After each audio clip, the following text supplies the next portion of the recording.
السلام علیکم ورحمۃ اللہ وبرکاتہ۔ الحمدللہ رب العالمین والعاقبۃ للمتقین ولا عدوان الا علی الظالمین واشهد ان لا الہ الا اللہ وحدہ لا شریک لہ واشهد ان محمدا عبدہ ورسولہ۔ قال اللہ تبارک وتعالی وللہ علی الناس حج البیت من استطاع الیہ سبیلا، وقال رسول اللہ صلی اللہ علیہ وسلم من حج هذا البیت فلم یرفث ولم یفسق رجع کیوم ولدته امه او رجع کیوم ولدته امه، رواه البخاری و مسلم۔ معزز و مکرم و محترم سامعین و سامعات، ناظرین و ناظرات، قبل اس کے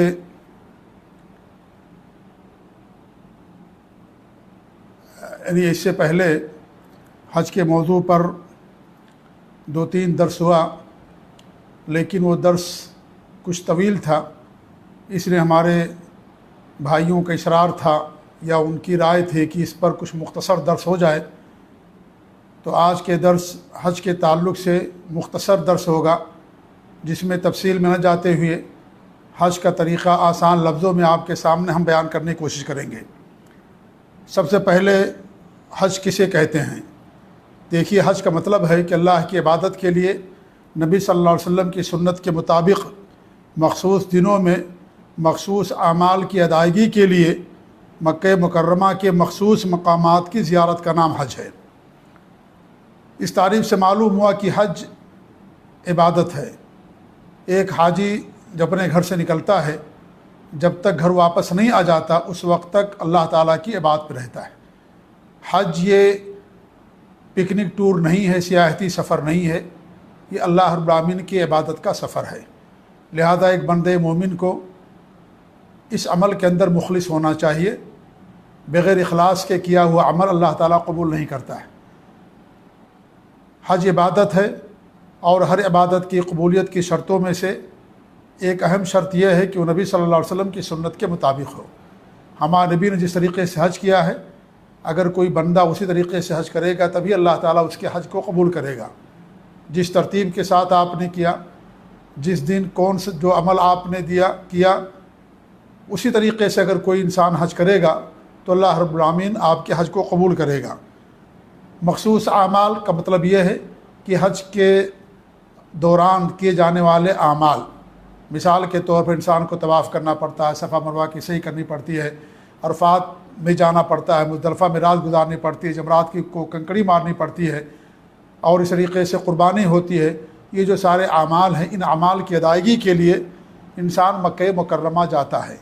مکہ مکرمہ سے معلوم ہوا کہ حج مکہ میں ہوتا ہے۔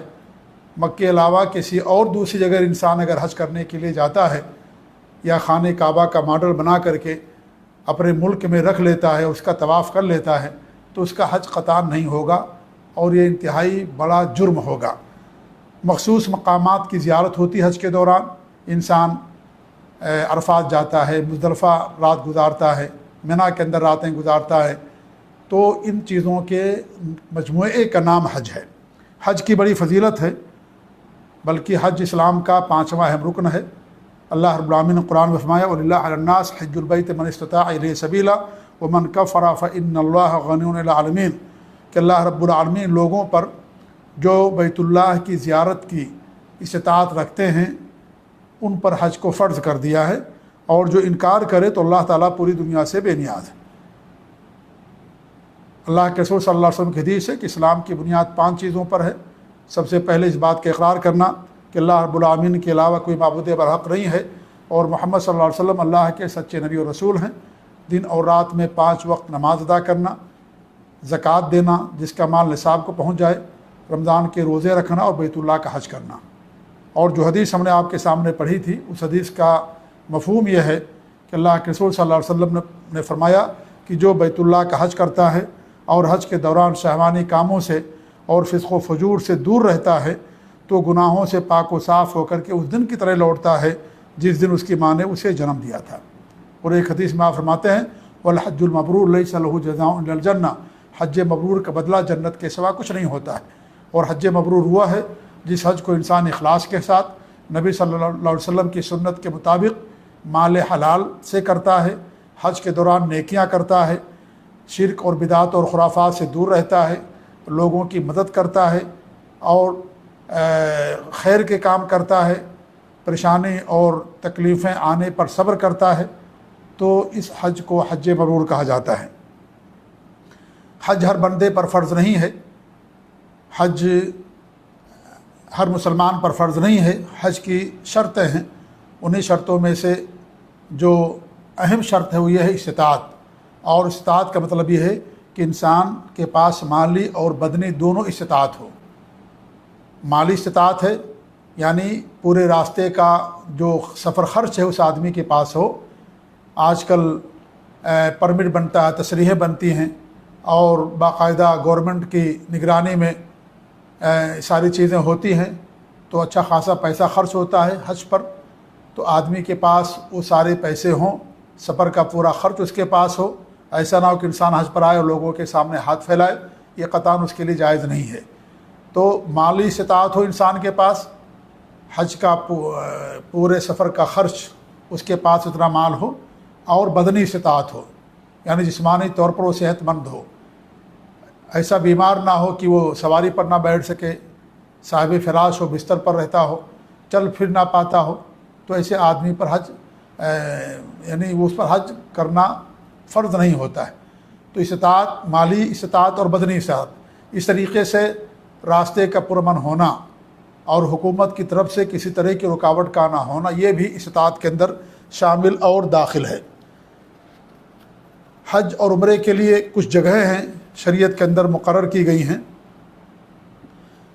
اس سے پہلے ایک بات اور بتا دیں کہ عورتوں کے لیے مزید 2 شرطیں اور ہیں۔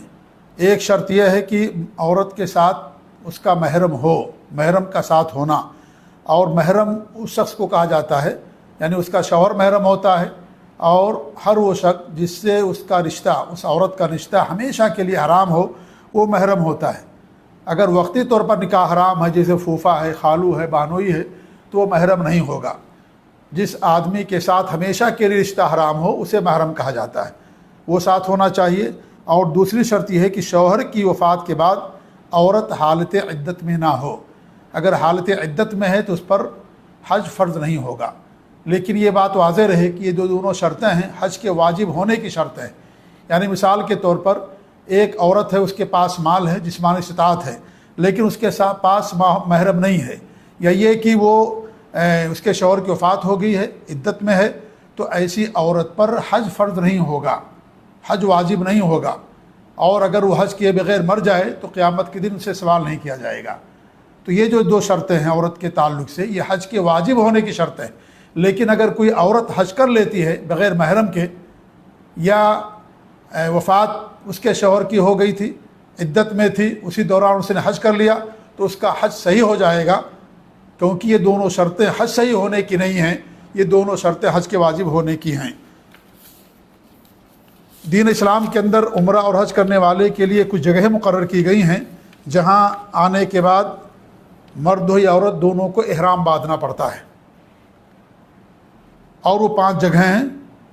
مدینہ اور اس راستے سے آنے والوں کے لیے ذوالحلیفہ ہمارے نبی نے متعین کیا، شام یعنی مصر، لیبیا، مغرب، جزائر اور اردن، ان علاقوں سے آنے والوں کے لیے الجحفہ ہے۔ جو لوگ ریاض سے، بحرین، دمام، کویت سے آتے ہیں ان لوگوں کے لیے طائف شہر میں قرر المنازل ہے، جس کا نیا نام السیل الکبیر ہے۔ نمبر 4 یمن اور اس راستے سے آنے والوں جیسے پاکستان، انڈیا، بنگلہ دیش، سری لنکا، مالدیپ وغیرہ کے لیے یلملم ہے۔ اور 5واں جو میقات ہے اہل عراق کے لیے ہے، اور جو اس راستے سے آئیں اور وہ ذات عرق ہے، جیسا کہ نسائی اور ابو داؤد وغیرہ کی حدیث ہے۔ حج کی 3 قسمیں ہیں، حج تمتع، حج قران اور حج افراد۔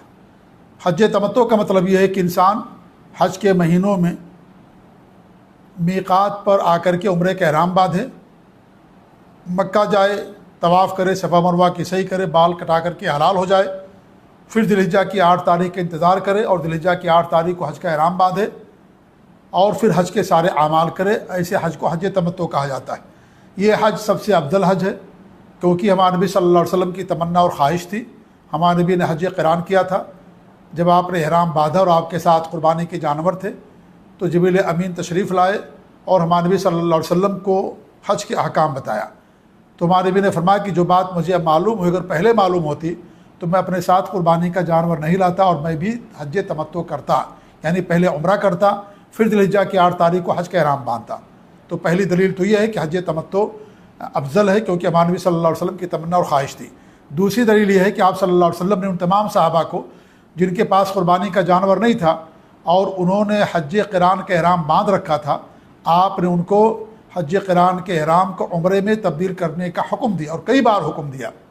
آخری بار جب آپ نے صفا مروہ کی صحیح کی اور مروہ پر جب آپ کا 7واں چکر ختم ہوا، تب آپ نے وہاں پر تمام صحابہ کو فرمایا کہ جن جن لوگوں کے پاس قربانی کے جانور نہیں ہیں اور انہوں نے حج قران کی نیت کر لی ہے، ان کو چاہیے کہ وہ بال کٹا کر کے حلال ہو جائیں، پھر ذی الحجہ کی 8 تاریخ کو حج کا احرام باندھیں۔ تو آپ کا حکم دینا بار بار اس بات کی دلیل ہے کہ حج تمتع افضل ہے۔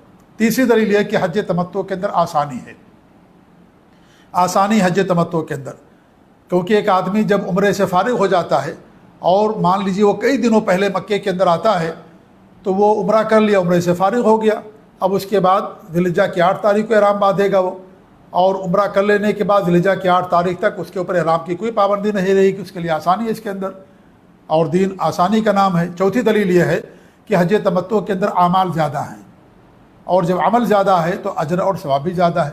حج تمتع میں 3 بار طواف کرنا پڑتا ہے، ایک عمرے کا طواف، نمبر 2 طواف زیارہ، نمبر 3 طواف وداع، جبکہ حج قران کے اندر صرف 2 ہی طواف کرنا ضروری ہوتا ہے، ایک طواف زیارت اور دوسرا طواف وداع۔ اسی طریقے سے حج تمتع میں 2 صحیح ہوتی ہے، ایک عمرے کی صحیح ہے اور دوسری حج کی صحیح۔ حج قران میں ایک ہی صحیح ہوتی ہے، اگر حج قران کرنے والے نے پہلے صحیح کر لی ہے تو اسے ذی الحجہ کی 10 تاریخ کو طواف زیارہ کے ساتھ صحیح کرنے کی ضرورت نہیں ہے۔ ہمارے نبی صلی اللہ علیہ وسلم نے ایک ہی صحیح کی تھی، جاتے ہی صحیح کر لیا تھا، اور ذی الحجہ کی 10 تاریخ کو صرف آپ نے طواف زیارہ کیا تھا اور صحیح نہیں کی تھی۔ اسی طریقے سے آپ دیکھیں گے کہ حج تمتع کے اندر آدمی کو 2 بار بال کٹوانا پڑتا ہے یا مڈوانا پڑتا ہے، ایک جب عمرے سے فارغ ہوتا ہے، اور نمبر 2 جب حج کی ذی الحجہ کی 10 تاریخ کو جب وہ رمی کر لیتا ہے، قربانی ہو جاتی ہے تو اس وقت بال مڈاتا ہے، جبکہ حج قران میں صرف ایک بار انسان بال کٹاتا ہے یا بال مڈاتا ہے۔ اسی طریقے سے آپ دیکھیے حج تمتع کے اندر 2 بار انسان غسل کرتا ہے، ایک احرام عمرے کا احرام باندھتے وقت اور دوسرا حج کا احرام باندھتے وقت، 2 بار انسان غسل کرتا ہے۔ تو آپ دیکھیں کہ اس کے اندر انسان کے لیے محنت اور عمل زیادہ ہے، اور جب عمل زیادہ ہوتا ہے تو انسان کو اجر بھی زیادہ ملتا ہے۔ تو حج تمتع افضل ہے۔ حج قران افضلیت میں دوسرے مقام پر ہے، اور اس کا مطلب یہ ہے کہ انسان میقات پر حج عمرہ دونوں کی ایک ساتھ نیت کرے اور مکہ جائے، اگر ٹائم ہے طواف کر لے، صفا مروہ کی صحیح کر لے اور بال نہ کٹائے، پھر ذی الحجہ کی 8 تاریخ کو منی جائے، چونکہ آلریڈی وہ حالت احرام میں ہے، اس کو احرام باندھنے کی ضرورت نہیں ہے، پھر 8 تاریخ کے بعد حج کے سارے اعمال کرے، یہ حج قران ہے، یہ افضلیت میں دوسرے مقام پر ہے۔ تیسرا جو حج ہوتا ہے حج افراد، حج قران کے اندر قربانی واجب ہوتی ہے، حج افراد میں قربانی واجب نہیں ہوتی ہے، اور حج افراد کا طریقہ یہ ہے کہ انسان میقات پر صرف حج کا احرام باندھے، میقات پر کہے لبیک اللہم حجتن، اس کے بعد مکہ جائے، اگر اس کے پاس ٹائم ہے طواف کر لے، صفا مروہ کی صحیح کر لے اور بال نہ کٹائے، پھر ذی الحجہ کی 8 تاریخ کو منی چلا جائے، اس کے بعد حج کے سارے اعمال کرے۔ حج افراد کرنے والے پر قربانی نہیں ہے، اور اگر ان لوگوں کے پاس حج قران اور حج افراد کرنے والوں کے پاس وقت نہیں ہے تو سیدھے منی بھی جا سکتے ہیں، یہاں تک کہ اگر وہ ذی الحجہ کی 9 تاریخ کو پہنچتے ہیں منی یہ مکہ میں تو سیدھے عرفات کے اندر بھی جا سکتے ہیں، حج قران اور حج افراد کرنے والے۔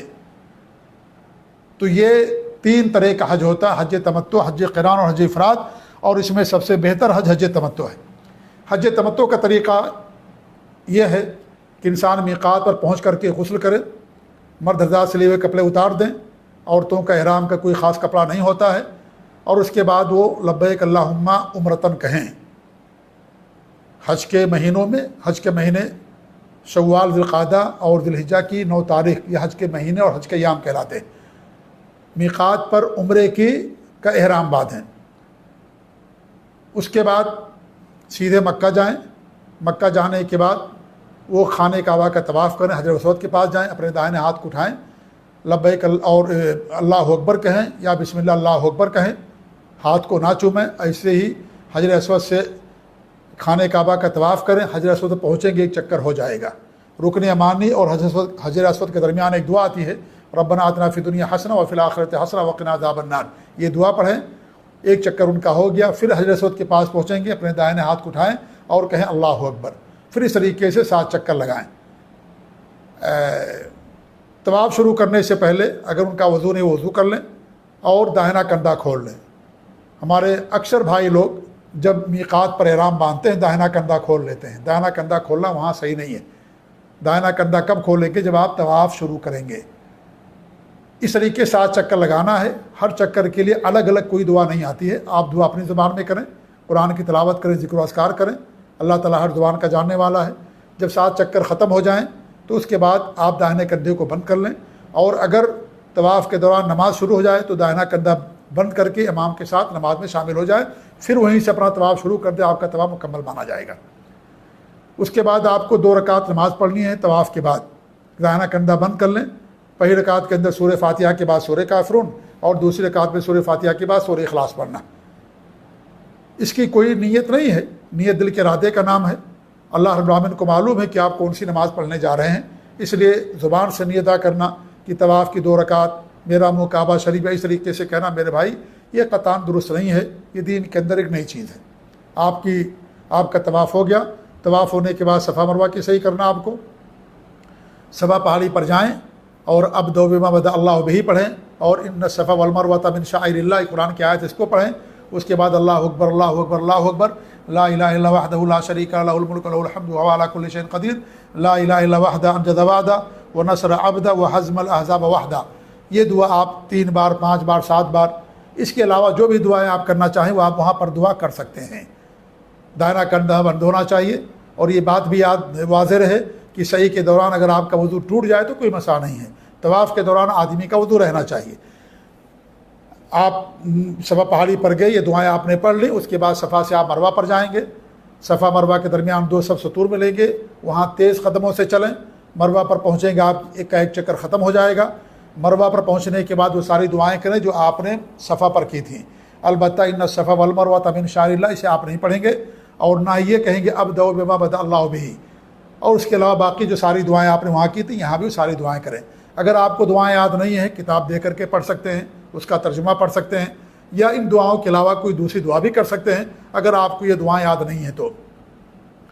مروہ پر پہنچیں گے، آپ کا ایک چکر ختم ہو جائے گا، مروہ سے پھر آپ صفا پہاڑی پر آئیں گے، صفا پہاڑی پہنچیں گے، آپ کا دوسرا چکر ہو جائے گا، صفا پہاڑی پر سے مروہ جائیں گے، تیسرا چکر، ایسے ہی 7 چکر آپ کو لگانا ہے، 7واں چکر آپ کا مروہ پر جا کر کے ختم ہو جائے گا۔ اس کے دوران ہر چکر کے لیے کوئی الگ الگ دعا نہیں ہے، جیسے طواف کے دوران ہر چکر کے لیے الگ الگ دعا نہیں ہے، ایسے ہی یہاں پر بھی ہر چکر کے لیے الگ الگ دعا نہیں ہے۔ دعا انسان کی ضرورت کا نام ہے، آپ اپنی زبان میں دعا کریں اور اللہ تعالیٰ سے خوب مانگیں، اپنے گناہوں کی مغفرت طلب کریں، اپنے دوست احباب کے لیے دعا کریں، مسلمانوں کے لیے دعا کریں، رشتہ داروں کے لیے دعا کریں، لہٰذا ہر چکر کے لیے کوئی الگ دعا نہیں آتی ہے۔ حضرت عبداللہ بن مسعود رضی اللہ عنہ سے آتا ہے کہ وہ رب اغفر ورحم انت العز الاکرم، یہ آپ اسے زیادہ پڑھتے تھے، یعنی اللہ تو معاف کر دے، تو رحم فرما، تو بہت عزیز ہے اور بہت زیادہ کرم کرنے والا۔ تو انسان اس کو بھی پڑھ سکتا ہے، باقی جو بھی دعا کرنا ہو انسان دعا کرے، قرآن کی تلاوت کرے اور ذکر و اذکار کرے، اللہ کے بڑائی بیان کرے، یہ ساری چیزیں صحیح کے دوران کرے۔ مروہ پر پہنچیں گے، آپ کا 7واں چکر ختم ہو جائے گا۔ اب اگر حج شروع ہونے میں 1 مہینہ 15-20 دن باقی ہے، اس سے زیادہ باقی ہے، تو اپنے سر کے بال مڈا لیں، خواتین انگلی کے 1 پور کے برابر بال کاٹ لیں، اور اس طریقے سے ان کا عمرہ مکمل ہو گیا۔ اب وہیں پر رہیں مکے کے اندر، اور وہاں حرم کے اندر نماز پڑھیں، ایک نماز کا اندر ثواب 1 لاکھ ملتا ہے۔ پھر ذی الحجہ کی 8 تاریخ کو وہ مینا جائیں۔ اگر وہ ذی الحجہ کی 8 تاریخ سے پہلے مینا پہنچ گئے ہیں تو مینا پہنچنے کے بعد مینا میں حج کا احرام باندھیں، اور اگر ذی الحجہ کی 8 تاریخ کو مکہ سے مینا جا رہے ہیں تو مکہ ہی میں حج کے احرام باندھ لیں۔ اس کے لیے انہیں پہلے غسل کرنا مسنون مستحب ہے، اور اس کے بعد لبیک اللہم حجن کہیں غسل کرنے کے بعد۔ مرد حضرات سلے ہوئے سارے کپڑے اتار دیں، 2 سفید چادر پہن کر کے لبیک اللہم حجن کہیں۔ ذی الحجہ کی 8 تاریخ کو مینا میں رہیں اور وہاں ظہر کی نماز ظہر کے وقت میں 2 رکعت، عصر کی نماز عصر کے وقت میں 2 رکعت، مغرب کی نماز مغرب کے وقت میں 3 رکعت، عشاء کی نماز عشاء کے وقت میں 2 رکعت، اور فجر کی نماز فجر کے وقت میں پہلے 2 رکعت سنت پڑھیں، اس کے بعد فجر کی نماز پڑھیں۔ یہ 5 نماز مینا کے اندر پڑھنا مسنون اور مستحب ہے، واجب اور ضروری نہیں ہے۔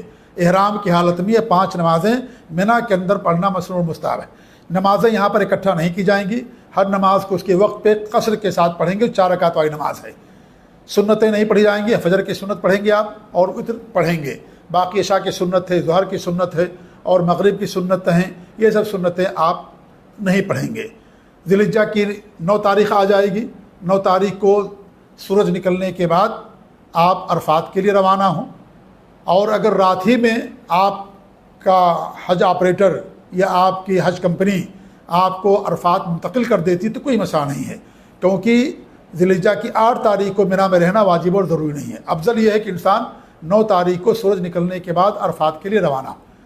ذی الحجہ کی 9 تاریخ آ گئی اور عرفات میں جانا یہ حج کا بہت اہم رکن ہے۔ اللہ کے رسول صلی اللہ علیہ وسلم کی حدیث الحج عرفہ، حج جو ہے عرفہ کا نام ہے، اگر انسان عرفہ میں نہیں گیا ایسے انسان کا حج نہیں ہوگا، لہذا عرفہ یہ بہت اہم رکن ہے۔ عرفہ جہنم سے آزادی کا دن ہے کہ اس دن اللہ رب العالمین لوگوں کو کثرت سے جہنم سے آزاد کرتا ہے، اور دعا کی قبولیت کا دن ہے، لہذا عرفہ کے دن کثرت سے انسان دعا کرے۔ حاجیوں پر روزہ نہیں ہے، کثرت سے دعا کریں۔ اللہ کے رسول صلی اللہ علیہ وسلم کی حدیث ہے کہ جو سب سے بہتر دعا میں نے کی ہے اور مجھ سے پہلے انبیاء نے کی، وہ کون سی دعا ہے؟ لا الہ الا اللہ وحدہ لا شریک لہ، لہ الملک و لہ الحمد وہو علی کل شیء قدیر۔ یہ دعا وہاں پر کثرت سے آپ پڑھیں، اور اس کے علاوہ بھی دعائیں کریں، خوب دعا کریں۔ وہاں پر 2 نماز پڑھی جاتی ہے، ظہر اور عصر کی نماز۔ اذان ہوگی، اس کے بعد اقامت ہوگی، ظہر کی 2 رکعت نماز، اس کے بعد پھر اقامت کہیں اور عصر کی 2 رکعت نماز پڑھیں۔ اس طریقے سے ظہر اور عصر 2 نماز وہاں ہوگی، جمع بھی کریں گے، اکٹھا کریں گے 2 نمازوں کو اور قصر کے ساتھ پڑھیں گے۔ عرفات میں سورج غروب ہونے تک رہنا واجب ہے۔ اگر کوئی عرفات چلا گیا، سورج غروب ہونے سے پہلے وہاں سے نکل گیا تو ایسی صورت میں اس کو دم دینا پڑے گا۔ تو سورج کے غروب ہونے تک عرفات میں رہنا، سورج غروب ہو گیا اس کے بعد پھر آپ وہاں سے مزدلفہ کے لیے آئیں گے۔ اب آج کل تو ٹرینوں سے اور بسوں سے لوگ آتے جاتے ہیں، پیدل چلنے کا تو کنسپٹ تقریباً ختم ہو گیا ہے۔ تو سورج غروب ہونے کے بعد وہاں سے نکلنا ہے۔ اس کے بعد مزدلفہ آئیں گے، مزدلفہ پہنچنے کے بعد وہاں پر 2 نماز آپ کو پڑھنی ہے، بلکہ 3 نماز۔ پہنچنے کے بعد 2 نماز، ایک مغرب کی اور ایک عشاء کی۔ اذان ہوگی، اقامت کہیں گے، عشاء مغرب کی 3 رکعت نماز، اس کے بعد پھر اذان ہوگی اور اذان نہیں اقامت ہوگی، اذان 1 اور اقامت 2۔ مغرب کے لیے اذان کہیں گے، پھر اقامت 3 رکعت مغرب کی نماز، اس کے بعد پھر اقامت عشاء کی 2 رکعت نماز، اس کے بعد آپ سو جائیں۔ پھر جب فجر کا وقت ہو، فجر کے وقت آپ بیدار ہوں اور وہاں پر اذان ہو، اس کے بعد 2 رکعت فجر کی سنت پڑھیں اور فجر کی فرض نماز 2 رکعت پڑھیں۔ اس کے بعد جب اجالا ہو جائے تو اس کے بعد وہاں سے پھر آپ مینا کی طرف روانہ ہوں۔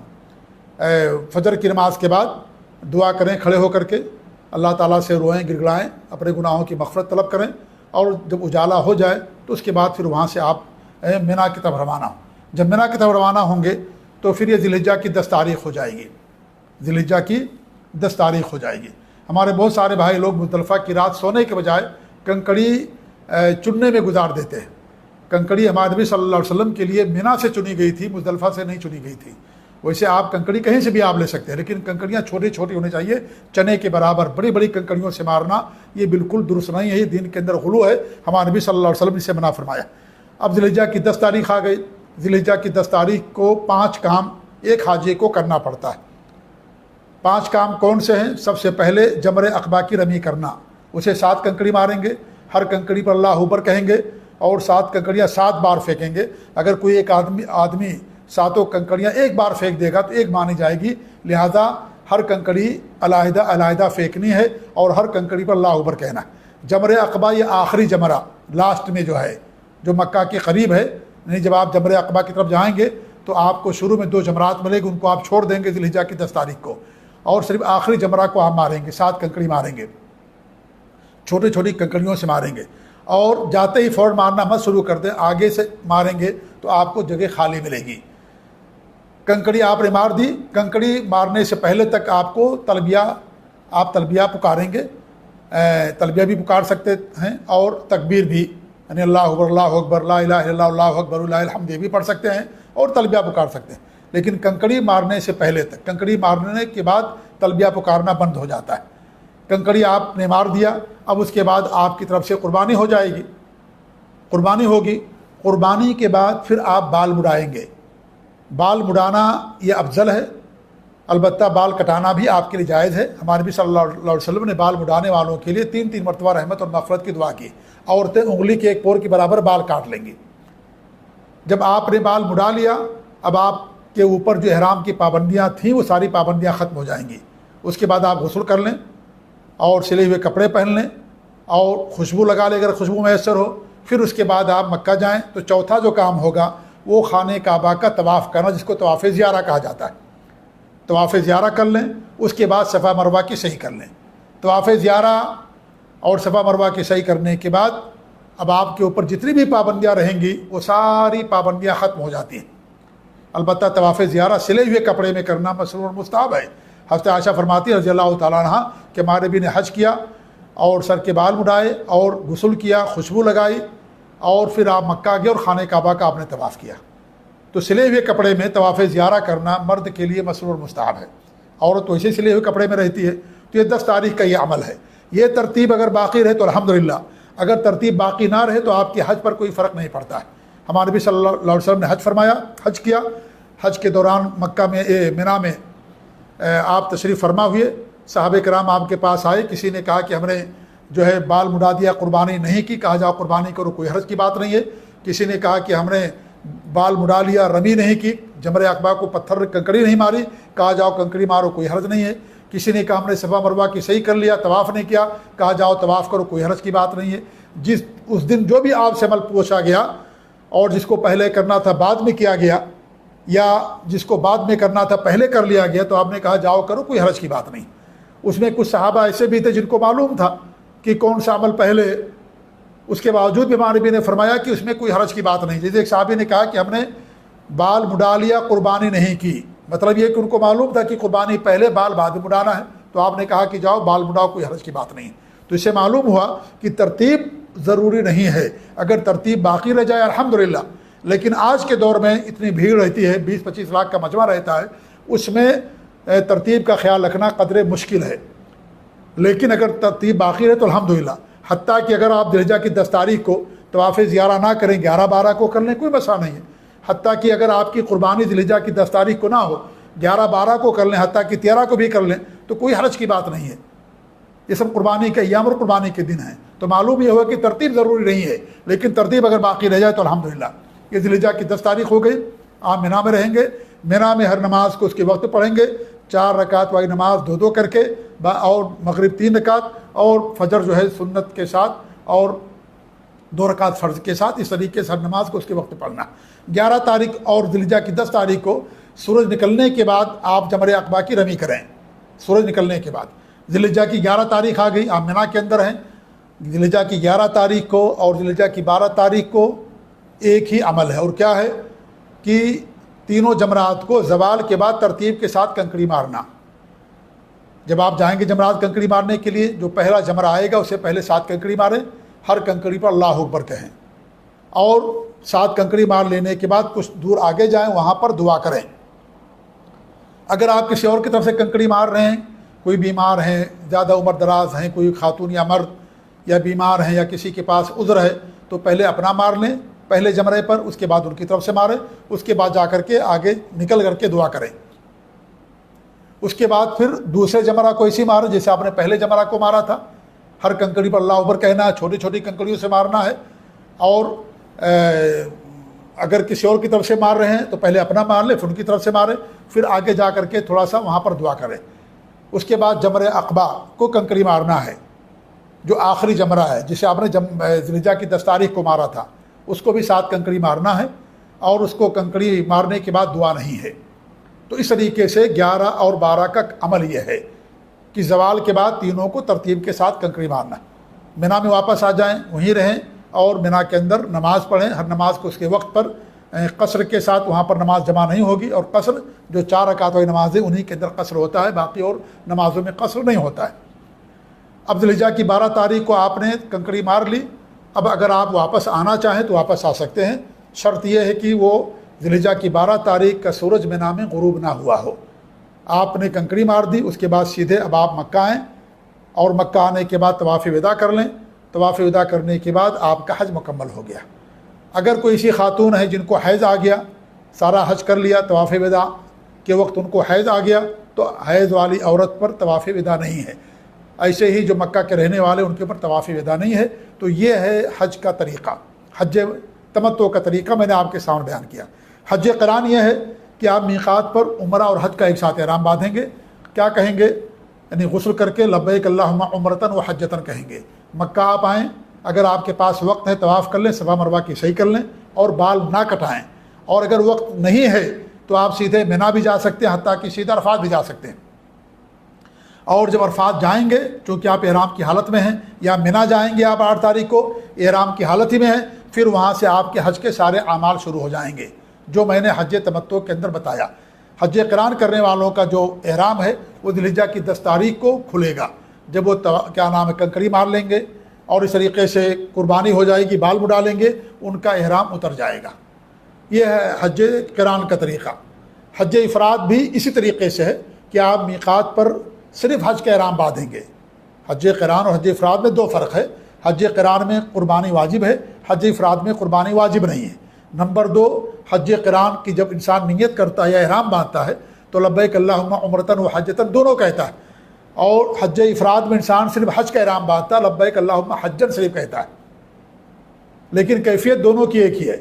آپ نے صرف حج کا احرام باندھا، مکہ گئے، اگر ٹائم ہے طواف اور صفا مروہ کی صحیح کر لیں، اگر ٹائم نہیں ہے تو پھر سیدھے آپ منا چلے جائیں، یا 9 تاریخ کو آپ پہنچے ہیں سیدھے آپ عرفات چلے جائیں، کوئی حرج کی بات نہیں۔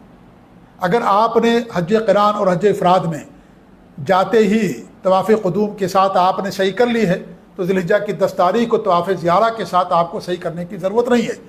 لیکن اگر آپ نے جاتے ہی صحیح نہیں کیا، آپ کے پاس وقت نہیں تھا، صحیح نہیں کیا آپ نے، یا آپ نے جان بوجھ کر کے صحیح کو مؤخر کر دیا، تو پھر ذی الحجہ کی 10 تاریخ کو آپ کو صحیح کرنی پڑے گی طواف زیارہ کے ساتھ۔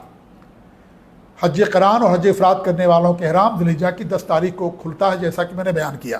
تو اس طریقے سے انسان کا حج ہوتا ہے، جو میں نے بڑے اختصار کے ساتھ آپ کے سامنے بیان کیا۔ بھائی یہ ایک چیز اور بتا دیں کہ ممنوعات احرام، کہ ایک انسان جب احرام باندھتا ہے تو اس پر کچھ چیزیں حرام ہو جاتی ہیں، وہ چیزیں جو پہلے سے حلال تھی اب ان پر حرام ہو جاتی ہیں۔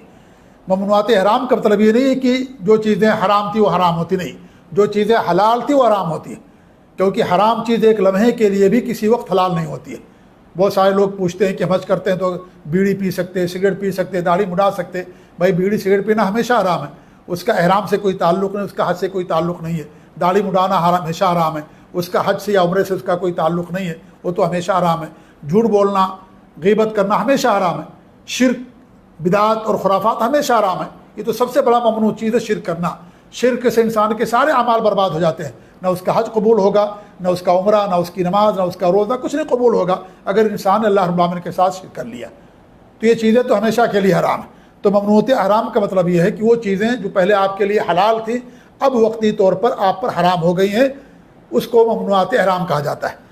ان کی 3 قسمیں ہیں۔ پہلی قسم وہ چیزیں جو مرد اور عورت دونوں پر حرام ہیں، یعنی آسانی سے بات سمجھنے کے لیے میں نے اس کو 3 حصوں میں تقسیم کیا۔ پہلی وہ قسم جو مرد اور عورت دونوں پر حرام ہیں۔ کون سی چیزیں؟ جیسے نمبر 1، بغیر عذر کے جان بوجھ کر کے سر کے بال موڑنا یا کاٹنا، یہ مرد اور عورت دونوں کے لیے حرام ہے۔ نمبر 2، بغیر عذر کے اور جان بوجھ کر کے جسم پر یا احرام کے کپڑوں میں خوشبو لگانا، یہ بھی سب کے لیے منع ہے، مرد اور عورت سب کے لیے۔ ٹھیک ہے، یہ 2 باتیں ہو گئیں۔ اور تیسری بات یہ ہے کہ خشکی کا شکار کرنا، یعنی شکار کرنا یہ بھی منع ہے۔ یہ کیا ہے؟ یہ بھی منع ہے۔ چوتھی چیز کیا ہے؟ نکاح کرنا یا نکاح کا پیغام دینا۔ 5ویں چیز جمع کرنا، یعنی ہم بستری کرنا، یہ ساری چیزیں حرام ہیں۔ جان بوجھ کر کے ناخن کاٹنا، سر کے بال کاٹنا مرد اور عورت سب کے لیے حرام۔ تو یہ 4-5 چیزیں جو بیان کی گئی ہیں یہ مرد اور عورت سب کے لیے حرام ہے۔ دوسری قسم ان چیزوں کی ہے جو صرف مردوں کے اوپر حرام ہے، یعنی یہ 2 چیز جو یعنی دوسری قسم ان چیزوں کی جو صرف مردوں پر حرام ہے، عورتوں پر حرام نہیں ہے، جیسے جان بوجھ کر کے بلا کسی شرعی عذر کے سلے ہوئے کپڑے پہننا، جیسے شرٹ ہے، کرتا پیجامہ ہے، موزہ، جرابیں، بنیان، یہ سب پہننا مرد کے لیے منع ہے۔ عورت تو سلے ہوئے کپڑے میں حرام باندھے گی، مرد حضرات کے لیے سلے ہوئے کپڑا پہننا کیا ہے، یہ منع ہے۔ اور سلے ہوئے کپڑے سے مراد یہ ہے کہ وہ کپڑا جو انسان کے جسم کے سائز کے طور پر سلا جاتا ہے یا بنا جاتا ہے، جیسے اس میں آستین ہاتھ داخل کرنے کے لیے جو ہے آستین ہوتی ہے، پاؤں داخل کرنے کے لیے جیسے پیجامہ ہے، پینٹ ہے، ٹھیک ہے، اور اس طریقے سے شرٹ ہے، بنیان ہے، سویٹر ہے، موزہ ہے۔ موزہ دیکھیے سلا نہیں جاتا، بنا جاتا ہے، لیکن پاؤں کی سائز کے مطابق اس لیے وہ منع ہے، نہیں پہن سکتے ہیں اس کو۔ تو سلے ہوئے کپڑے سے مراد ہوا ہے کہ آدمی کے جسم کے سائز کے طور پر جو کپڑا سلا یا بنا جائے وہ چیز جو ہے حرام ہوتا، منع ہوتا ہے، یہ مرد کے لیے۔ عورت سلے ہوئے کپڑے میں حرام باندھے گی۔ اور دوسری چیز جو ہے کہ مرد حضرات کا اپنا سر یا چہرہ ڈھانکنا، یہ مرد کے لیے منع ہے، عورت کے لیے یہ منع نہیں۔ عورت اپنے چہرے کو بھی ڈھانکے گی، سر کو بھی ڈھانکے گی۔ مرد کے لیے منع کہ وہ سر اور چہرہ نہیں ڈھانک سکتا، یہ مرد کے لیے چیز منع ہے، ٹھیک ہے، یہ مرد کے لیے چیز منع ہے۔ تو یہ 2 چیزیں کیا ہیں، مردوں کے اوپر منع ہیں، سلے ہوئے کپڑے پہننا اور اس طریقے سے اپنے چہرے یا اپنے سر کو ڈھانکنا، کپڑے سے ڈھانکنا اپنے چہرے کو یا اپنے سر کو ڈھانکنا، یہ مرد کے لیے منع ہے۔ تیسری قسم جو صرف عورتوں پر حرام ہے، جو صرف عورتوں پر حرام ہے، مرد پر بھی حرام ہے یہ، لیکن یہ چیزیں چونکہ عورتوں سے متعلق ہے اس لیے عورتوں کے ساتھ بیان کی جاتی ہے کہ اور یہ چیز عورتوں پر حرام ہوتی ہے۔ نمبر 1 نقاب پہننا۔ نقاب کا مطلب ہے نوز پیس، آج کی اصطلاح سے نوز پیس کہا جاتا ہے، جو عورت اپنے چہرے کو چھپانے کے لیے کپڑے کا ٹکڑا ہوتا ہے، پیچھے اس کو باندھتی ہے اور آنکھ کی جگہ کھلا ہوتا ہے اور اسے دیکھنے کام کرتی ہے، اس کو نوز پیس کہا جاتا ہے۔ یہ عورت کے لیے پہننا منع، ہمارے نبی صلی اللہ علیہ وسلم نے اس سے منع فرمایا۔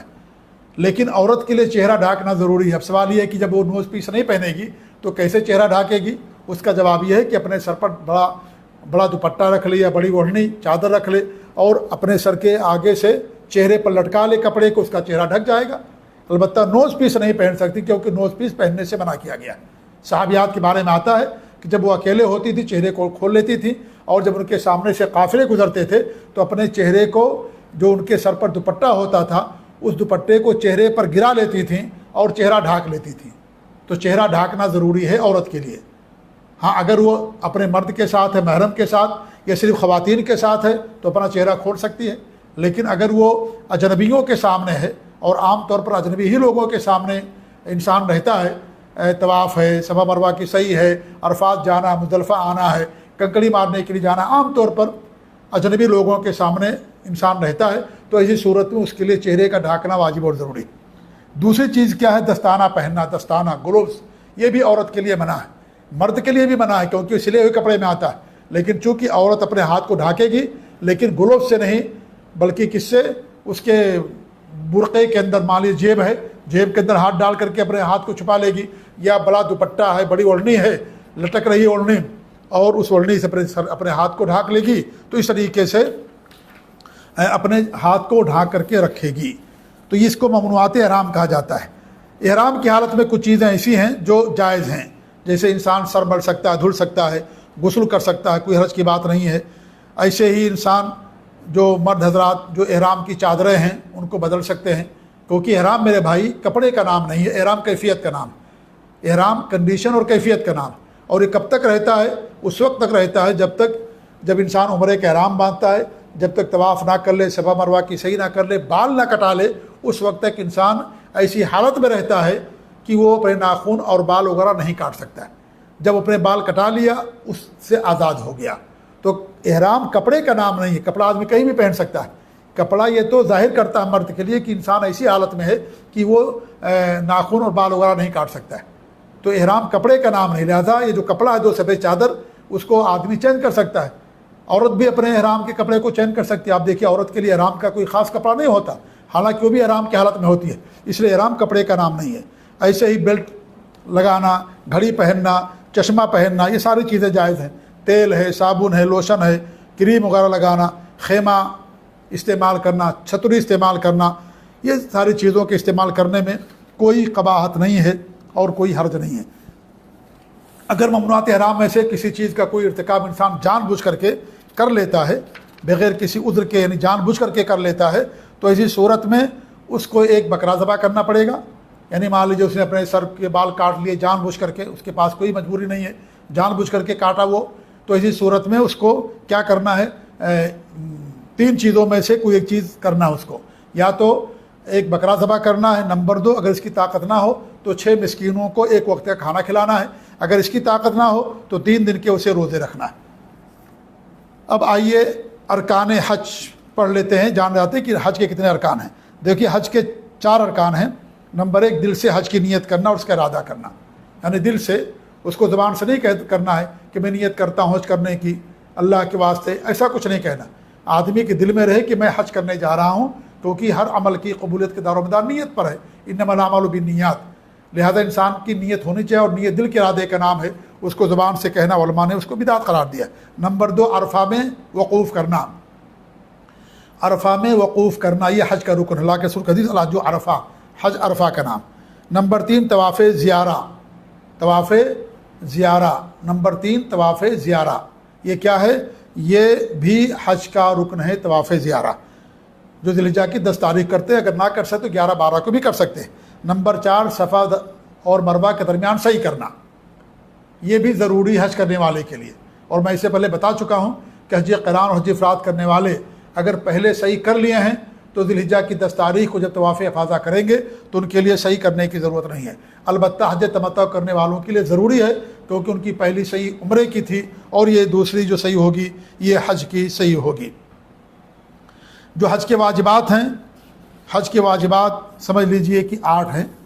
نمبر 1 میقات سے احرام باندھنا، یعنی میقات سے سلے ہوئے کپڑے اتار کر کے 2 سفید چادر مرد کا پہننا، اور عورت اور مرد دونوں کا لبیک اللہم عمرتن کہنا اگر عمرے کا ارادہ ہے حج تمتع کا، اور اگر حج قران کا ارادہ ہے تو لبیک اللہم عمرتن و حجن کہنا، اور اگر صرف حج کا ارادہ ہے تو لبیک اللہم حجن کہنا۔